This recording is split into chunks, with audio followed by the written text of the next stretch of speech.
BRS రాజకీయం దేశ రాజధానికి చేరడంతో ఆ పార్టీ నేతలు హస్తినా బాట పట్టారు. కాసేపటి క్రితం మాజీ మంత్రులు కేటీఆర్, హరీష్ రావు ఢిల్లీ చేరుకున్నారు. లిక్కర్ స్కామ్ లో కవిత బెయిల్ పిటిషన్ పై కేటీఆర్ పలువురు న్యాయవాదులతో చర్చలు జరపనున్నట్లు తెలుస్తోంది. ఇక ఈ రాత్రికి బీఆర్ఎస్ ఎమ్మెల్యేలు, మాజీ మంత్రులు ఢిల్లీ వెళ్లనున్నారు. ఇప్పటికే సురేష్ రెడ్డి, వద్దిరాజు ఢిల్లీ పర్యటనలోనే ఉన్నారు.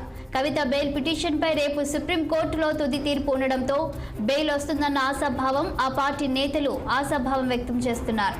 ఒకవేళ బెయిల్ రాకపోతే ఈడీ, సిబిఐ వైఖరికి నిరసనగా బీఆర్ఎస్ ఎమ్మెల్యేలతో కేటీఆర్ ధర్నాకు దిగే అవకాశం ఉంది.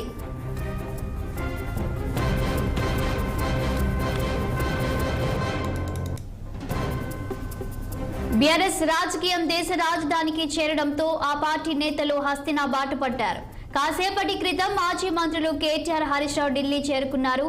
లిక్కర్ స్కామ్ లో కవిత బెయిల్ పిటిషన్ పై కేటీఆర్ పలువురు న్యాయవాదులతో చర్చలు జరపనున్నట్లు తెలుస్తుంది.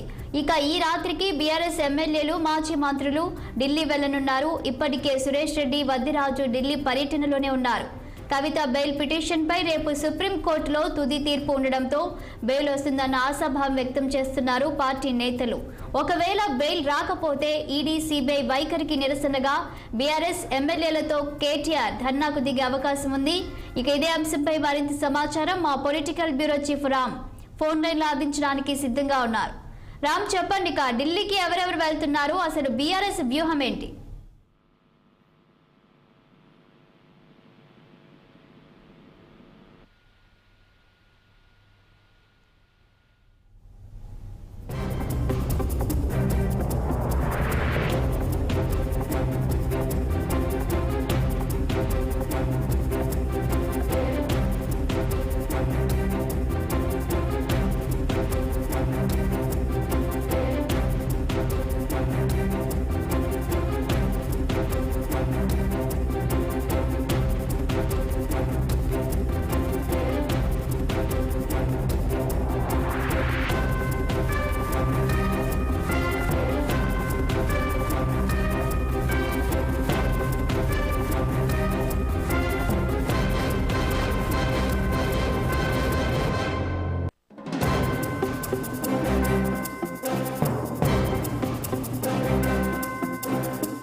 బీఆర్ఎస్ రాజకీయం దేశ రాజధానికి చేరడంతో ఆ పార్టీ నేతలు హస్తినా బాట పట్టారు.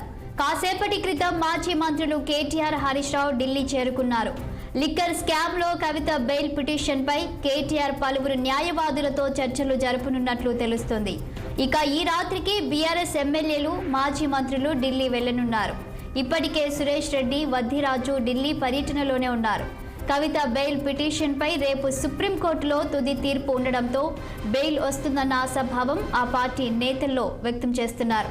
ఒకవేళ బెయిల్ రాకపోతే ఈడీ, సిబిఐ వైఖరికి నిరసనగా బీఆర్ఎస్ ఎమ్మెల్యేలతో కేటీఆర్ ధర్నాకు దిగే అవకాశం ఉంది.